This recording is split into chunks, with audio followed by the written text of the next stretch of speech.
शुक्र है कि मौत सबको आती है, शुक्र है कि मौत सबको आती है, वरना अमीर तो इसी बात का मजाक उड़ाते कि गरीब था इसीलिए मर गया। आदाब, नमस्कार दोस्तों, मैं स्टोरी विद सनी में आज आपके सामने हाजिर हूँ अपनी एक नई कहानी के साथ। ये कहानी है रामपुर थाने की। ये थाना होता है, शहर से कुछ दूर में एक थाना होता है, गांव के पास होता है और गांव भी बहुत छोटा सा गांव होता है और वहाँ पे अगल बगल में जंगली इलाका होता है। तो जंगल ज़्यादा थे तो वहाँ पे ज़्यादा केसेस भी नहीं आते थे। थाना बहुत ही आराम से चल रहा था, लोग वहाँ ज़्यादा परेशान भी नहीं थे। तो नए साल का वक्त होता है, तो नए साल के शाम पे लोग मस्त थे, मना रहे थे, न्यू ईयर को सेलिब्रेट कर रहे थे। और इसी आलम में वहाँ के थाने पे कुछ सिपाही, कुछ पुलिस वाले भी अपना मौज मस्ती कर रहे थे, नशे में चूर थे। उसी दौरान एक इंसान आता है दौड़ते भागते हुए, बोलता साहब ऐसा है कि चलिए मेरे साथ, जंगल में एक लाश पड़ी है। तो भाई वहाँ पुलिस वाला जो बैठा था बोला कि भाई ऐसा क्या है, तुम बोले और मैं तुम्हारे साथ चल पड़ूँ। वो लाश नहीं होगी, कोई सेलिब्रेट करने आया होगा न्यू ईयर का, शराब पी के बेहोश पड़ गया होगा। तो वो बोलता है नहीं साहब, ऐसी बात नहीं है, सच में वहाँ पर एक लाश पड़ी है और उसके हाथ पैर बंधे हैं। तो उन्होंने बोला कि भाई मैं ऐसे नहीं चल सकता, तुम ऐसा करो, जाओ जाके वहाँ पे जंगल के चौकीदार को इसकी खबर दे दो। जंगल के चौकीदार को जब इस बात की पता चलेगी, वो आके यहाँ रिपोर्ट लिखाएगा, तो मैं उसके रिपोर्ट के हिसाब से हम लोग इन्वेस्टिगेट करेंगे, फिर चलते हैं हम लोग यहाँ से। तो ये वो कह के टाल मटोल कर रहा था। तो वो बोला सर ऐसा है कि मैं मवेशियों को चराने जाता हूँ जंगल में, तो मेरे पास इतना वक्त नहीं था कि मैं चौकीदार को खोजूँ, तो मुझे उस मवेशियों को वापस करना था उसके मालिकों को, इसलिए मैं जल्दी वापस आ गया हूँ, मैं रुका नहीं वहाँ पे। तो उसने बोला ठीक है तुम जाओ, तुमको इससे क्या मतलब है, तुम जाके अपना आराम करो, वो चौकीदार आके खबर देगा, हम लोग जाके इन्वेस्टिगेट कर लेंगे। इस बात को वहाँ पर सुन रहे थे उनके जो थानेदार थे, जिनका नाम था आलोक कुमार। आलोक कुमार अंदर से बोलते हैं राम सिंह तुम ये क्या कर रहे हो? जब एक इंसान आकर ख़ुद बता रहा है कि वहाँ पे एक लाश पड़ी है, मर्डर हो गया है, और तुम इस बात को सुन के भी अनसुना कर रहे हो, ऐसा क्यों? तो राम सिंह ने बोला सर ऐसी है बात है कि यहाँ पे हर साल न्यू ईयर के टाइम पे लोग आते हैं जंगल में, पार्टी करते हैं, शराब वगैरह पीते हैं और पी के यहाँ से निकल जाते हैं। और उसमें से कोई दोस्त अगर पी कर ज़्यादा नशे में धुत होता है तो उसे छोड़ देते हैं वहाँ पे कि जाओ अगले सुबह में तुम आना वहाँ से। तो ऐसा ही कुछ होगा। तो फिर उस चरवाहे ने बोला, जिसका नाम राधे श्याम था, बोला नहीं साहब ऐसी बात नहीं है, वहाँ पर सही में एक इंसान मरा पड़ा है, उसके हाथ पैर बंधे हैं और उसके शरीर पर कुछ जलने के निशान हैं। इस बात को सुनकर वहाँ के इंस्पेक्टर साहब जो थे वो आलोक कुमार, उन्होंने बोला कि भाई ऐसी बात है तो चलते हैं, वहाँ देखा जाता है क्या है वहाँ पे। उसके बाद वो सारे लोग वहाँ से निकलते हैं, इंस्पेक्टर, सब इंस्पेक्टर, साथ में वो सिपाही और कुछ फ़ोटोग्राफर्स को लेके वहाँ से निकला जाता है। और साथ में मवेशी चराने वाले जो वो चरवाहा होता है वो भी साथ में जाता है।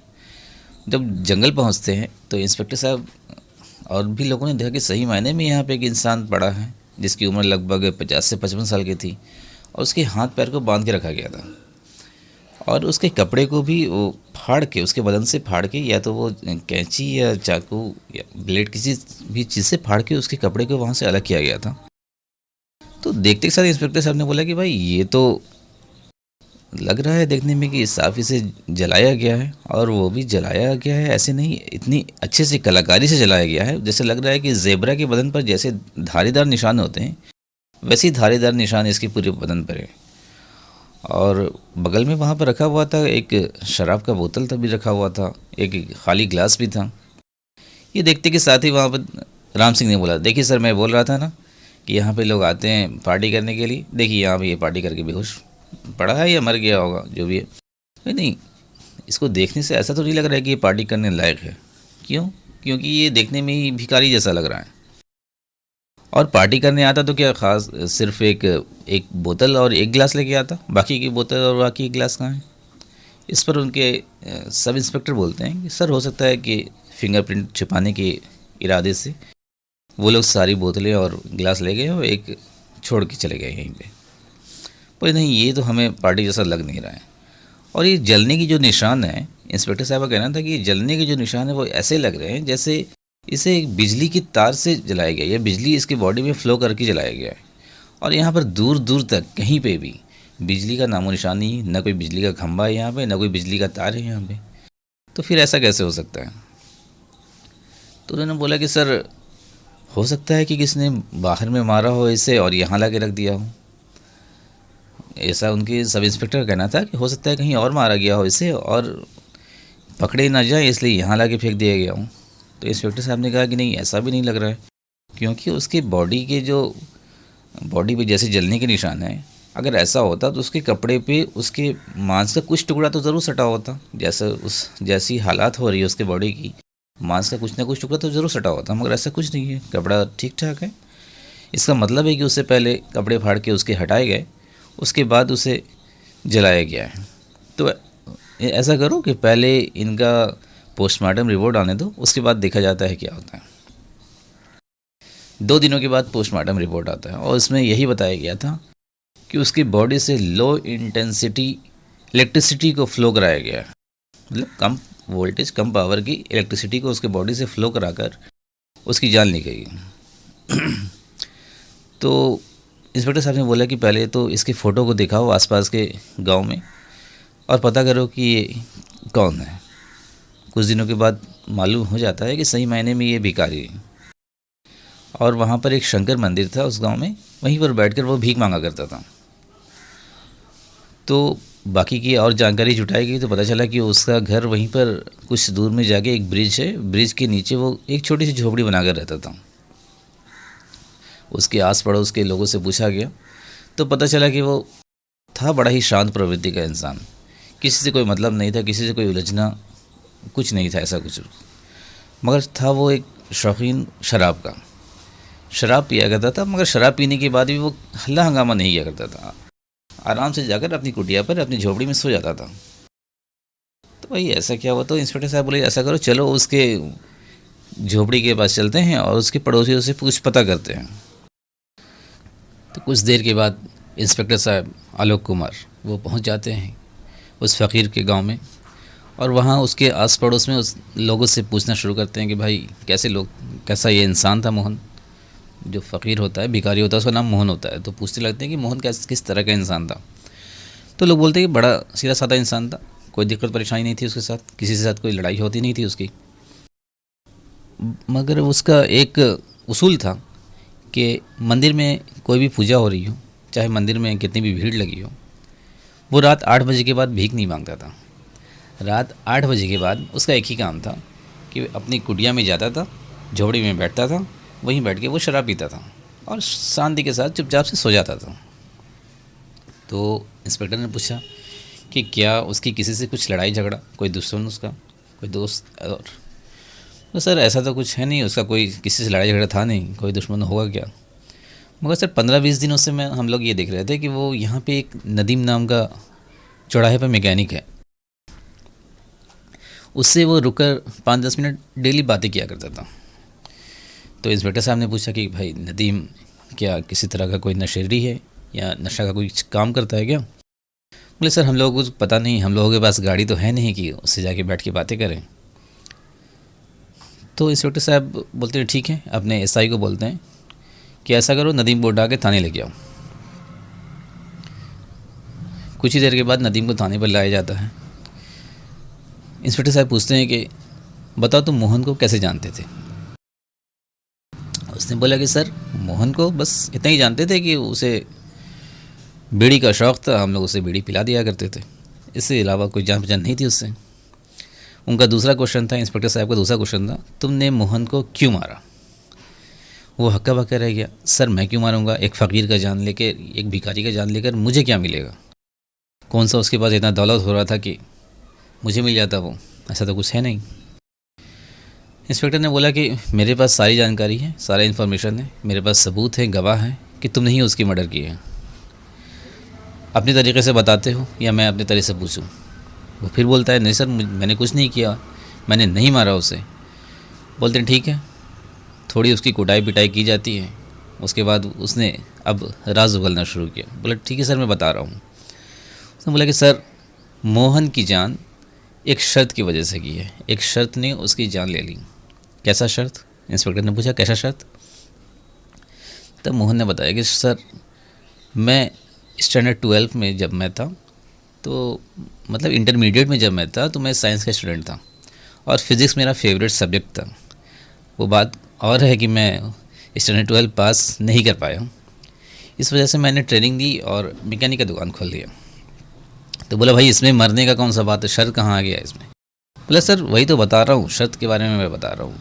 एक दिन न्यूज़पेपर में एक न्यूज़ आती है कि एक लैब असिस्टेंट जो लैब में था बैठा, 12 वोल्ट की बैटरी पे गिर जाता है, और चूंकि उस लैब टेक्नीशियन या लैब असिस्टेंट का बदन भींगा हुआ था, जिस वजह से उसकी बॉडी से करंट फ्लो कर जाता है और वो मर जाता है। इस बात को जब मैंने अपने एक दोस्त जो इलेक्ट्रीशियन है, जिसका नाम होता है जुनैद, मैंने जुनैद को बताया, जुनैद मजाक उड़ाने लगा कि ऐसा कैसे हो सकता है यार, भला कोई 12 वोल्ट की बैटरी से भी मर सकता है? ये नामुमकिन है। तब इसे साबित करने के लिए हम दोनों ने शर्त लगा लिया।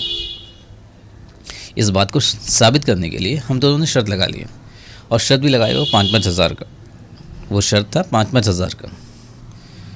तो फिर अब किस पर हम लोग जब चेक किस पर कर रहे हैं, तो मोहन से अच्छा इंसान हम लोग को लगा नहीं, तो इसलिए हम लोगों ने मोहन से थोड़ा नज़दीकियाँ बढ़ाने शुरू की। मोहन जब हम लोग की दुकान से पास से गुजरता, उससे कुछ कभी कभी बातें कर लेते, कभी उसे बीड़ी पिला देते। हम लोगों को पता था कि वो शराब का शौकीन है। कभी कभी हम लोगों ने ऑफ़र भी किया उसे कि शराब पिया जाए, तो उसने बोला कि भाई मैं अपने बस्ती के बाहर शराब नहीं पीता हूँ, क्योंकि बस्ती के लोग मुझे पहचानते हैं, इसलिए मैं बाहर में शराब नहीं पी सकता। तो बोला ठीक है। इसी तरह चल रहा था। तो नए साल का मौका था, हम लोगों ने बात की कि भाई चलिए आज ऐसा करते हैं, जंगल में हम लोग शराब की पार्टी रखते हैं। मोहन तैयार हो गया। तो मैं, नदीम और मोहन तीनों लोग एक स्कूटर पर बैठते हैं, जो 2002 मॉडल का स्कूटर मेरा एक था, उसी स्कूटर पर बैठते हैं और तीनों हम लोग पहुंच जाते हैं जंगल। चूँकि मैं और नदीम तो शराब पीते नहीं थे, तो हम लोगों ने सिर्फ मोहन को ही शराब पिलाई, बहुत अच्छे तरीके से उसको शराब पिलाई। शराब पीने के बाद मोहन तो बेसुध हो गया, जैसा हम लोग चाहते थे। थोड़ी देर में वो बेसुध हो गया और हम लोगों ने अपना काम करना अब शुरू किया। सबसे पहले हम लोगों ने उसके कपड़े उतारे, और कपड़े जब हम लोग उतार रहे थे वो कपड़े उतर नहीं पा रहे थे, तो मैंने ब्लेड से उसके कपड़े को काटा और उसके बॉडी से अलग किया। और मैं अपने दुकान से कुछ क्लच वायर लेके गया था। उस क्लच वायर को मैंने उसकी बॉडी के चारों तरफ लपेटा। चारों तरफ लपेटने के बाद उस क्लच वायर का जो लास्ट पॉइंट था, उसे मैंने अपनी स्कूटर के स्पार्क प्लग से जोड़ दिया। और सर, गाड़ी में एक टेक्निकल स्पेसिफिकेशन, एक खासियत होती है कि अगर आप गाड़ी को 5,500 RPM पर ले जाते हैं, उसकी गाड़ी की स्पीड को अगर 5,500 RPM पर ले जाते हैं, तो गाड़ी के डायनेमो से 12 वोल्ट का करंट जनरेट हो जाता है। तो चूँकि मैं फ़िज़िक्स का स्टूडेंट था, इसलिए मैंने अपने फ़िज़िक्स को यहाँ अप्लाई किया। और ऐसा करने के बाद 20 मिनट तक मैंने ऐसा किया, और 20 मिनट तक 12 वोल्ट का इलेक्ट्रिक करंट उसके बॉडी से फ्लो होता रहा, और उतनी देर में वो शांत हो गया। और हम लोगों को लगा कि भाई चलिए, मैं शर्त जीत गया। और फिर एहसास हुआ कि भाई यहाँ पे इसकी बॉडी को छोड़ देते हैं, तो ये जंगल है, यहाँ पे तो जानवर, कीड़े मकोड़े खा के ख़त्म कर देंगे इसे। तो इंस्पेक्टर ने बोला, मगर तुम लोगों की चाल कामयाब ना हो पाई। भला हो इस बेचारे चरवाहे का, राधे श्याम का, जिसने देख लिया और जाके सब कुछ वहाँ बता दिया कि एक इंसान वहाँ पड़ा हुआ है। इस पर दोनों, नदीम और जुनैद, गिड़गिड़ाने लगे, रोने लगे कि सर माफ़ कर दीजिए, गलती हो गई हमसे। इंस्पेक्टर ने बोला, कोई माफ़ी नहीं। अपने सब इंस्पेक्टर को उसने ऑर्डर किया कि दोनों को पकड़िए और मोहन के कत्ल के इल्ज़ाम में दोनों को गिरफ़्तार करके जेल भेजिए। इन दोनों ने मिलकर एक बेगुनाह की जान ली है। तो दोस्तों, इस कहानी से हम लोगों को कुछ सीखने को मिले ना मिले, एक चीज़ तो ज़रूर पता चला है कि कम से कम 12 वोल्ट की बैटरी से तो बच के रहना चाहिए, कभी भी कुछ हो सकता है भाई। तो दोस्तों, अगर आपको मेरी कहानी अच्छी लगी तो प्लीज़ मेरे चैनल को सब्सक्राइब कीजिए, ताकि आगे भी मैं आपको इस तरह की कहानी रोज़ सुनाता रहूं। तो मिलते हैं दोस्तों आपको अपने इसी तरह एक नई कहानी के साथ। तब तक के लिए आदाब।